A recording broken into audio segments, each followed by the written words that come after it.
কৃষি ও কৃষকের উন্নয়ন হলে দেশের উন্নয়ন হবে। কোরবানি ঈদের জন্য দেশে 1 কোটিরও বেশি পশু মজুদ আছে। এছাড়া চোরাই পথে পশু যেন না আসতে পারে সে উদ্যোগ নেওয়া হয়েছে বলে জানিয়েছেন মৎস্য, প্রাণী সম্পদ ও কৃষিমন্ত্রী আমিন উর রশিদ। দুপুরে সাভারের বাংলাদেশ প্রাণী সম্পদ গবেষণা ইনস্টিটিউটের বিএলআরআই পরিদর্শনে এসে এসব কথা জানান মন্ত্রী। এ সময় মন্ত্রী জানান, কুরবানি ঈদের জন্য দেশে পর্যাপ্ত পশু মজুদ আছে। দেশে 1 কোটিরও বেশি পশু মজুদ আছে। কোনো পশু আমদানি করা হচ্ছে না।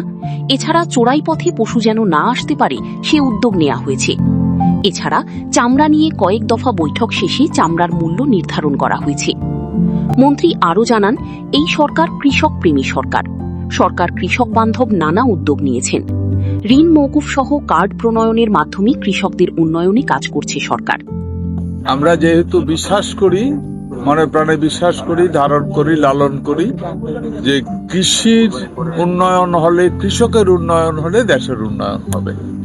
সুতরাং এই জায়গাটা কৃষকের উন্নয়নের জন্য একটা গুরুত্বপূর্ণ জায়গা। এই সেক্টরটা আমরা জাস্ট মাত্র আসছি, কথা বলার পরে বাকি যে জিনিসটা আপনি বললেন এটার ব্যাপারে আমি অবহিত নই, আমি জেনে নেব ব্যাপার।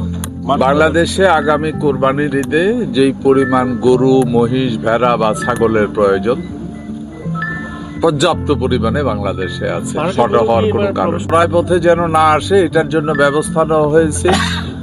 বিজেপি থেকে শুরু করে এলাকার বর্ডার জোনের জনগণকেও সচেতন করা হয়েছে যেন না আসতে পারে। আমি আশা করি আসতে পারবে না। বিএলআরআই এর বিভিন্ন অনিয়মের অভিযোগের বিষয়ে পরবর্তীতে সিদ্ধান্ত নেয়ার কথা জানান মন্ত্রী। মন্ত্রী বিএলআরআই প্রাঙ্গণে নিম গাছের চারা রোপণ করেন। পরে সেমিনারে অংশ নেন এবং বিএলআরআই এর বিভিন্ন প্রকল্প পরিদর্শন করেন।